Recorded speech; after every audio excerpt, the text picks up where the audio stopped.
ირანი მსოფლიოს მასშტაბით პირველ ადგილზეა დამნაშავეთა სიკვდილით დასჯის შემთხვევებით.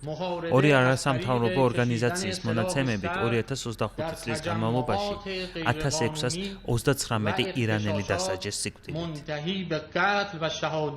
ნორვეგიაში დაფუძნებული არასამთავრობო ორგანიზაციის ირანის ადამიანების უფლებების და საფრანგეთში მოქმედი ორგანიზაციის ერთად სიკვდილით დასჯის წინააღმდეგ ერთობლივი წლიური ანგარიშის მიხედვით ეს მხოლოდ დადასტურებული შემთხვევების რიცხვია. სინამდვილეში კი სიკვდილით დასჯილი მოქალაქეების რაოდენობა გაცილებით მეტია.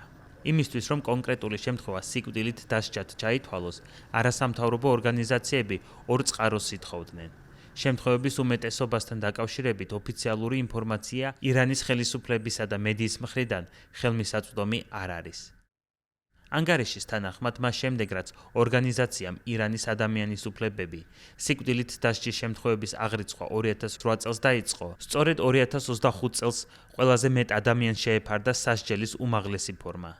ირანში სიკვდილით დასჯის შემთხვევები 2025 წელს 2024 წელთან შედარებით 68%-ით გაიზარდა. ორგანიზაციის ერთად სიკვდილით დასჯის წინააღმდეგ აღმასრულებელი დირექტორის განცხადებით, სიკვდილით დასჯის გაუქმების საკითხი ამერიკის შეერთებულ შტატებსა და ირანს შორის მიმდინარე ნებისმიერი მოლაპარაკებების ერთ-ერთი მთავარი მოთხოვნა უნდა იყოს. მისივე თქმით, მიუხედავად იმისა, რომ ირანში ერთ თვეზე მეტია მიმდინარეობს ომი, რომლის დროსაც ირანის უზენაესი ლიდერი ალი ხამენეიც მოკლეს, ამ მხრივ ცვლილებები არ ყოფილა. პირიქით, არასამთავრობო ორგანიზაციები შიშობენ, რომ თუ ისლამური რესპუბლიკა მიმდინარე კრიზისს გადაურჩება, სერიოზული რისკები არსებობს, რომ ირანის ხელისუფლება სიკვდილით დასჯას ჩაგვრისა და რეპრესიების ინსტრუმენტად კიდევ უფრო ფართოდ გამოიყენებს. არასამთავრობო ორგანიზაციები მხარეებს ასევე მოუწოდებენ მოლაპარაკებებისას ყველა პოლიტიკური პატიმრის გათავისუფლება ერთ-ერთი პირველი მოთხოვნა გახდეს.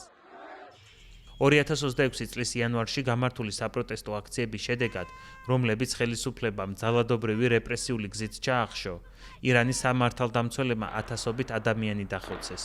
10,000-ობით დემონსტრანტი კი დააკავეს, რომელთაც მკაცრი სასჯელი, მათ შორის სიკვდილით დასჯაც ემუქრებათ.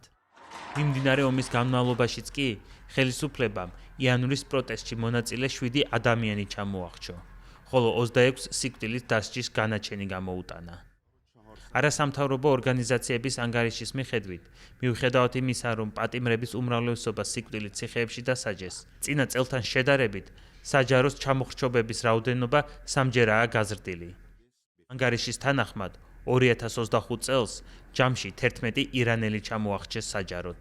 არასამთავრობო ორგანიზაციების ცნობით არსებობს 500-ზე მეტი შემთხვევა, რომლებიც ანგარიში არ არის შეტანილი, რადგან მათი სანდო წყაროები დადასტურება ვერ მოხერხდა. ანგარიში ნათქვამია, რომ მონაცემების მოძიება განსაკუთრებით მას შემდეგ გართულდა, რაც იანვრის პროტესტებისას და ომის დროს ირანის ხელისუფლებამ ქვეყანაში ინტერნეტი შეზღუდა.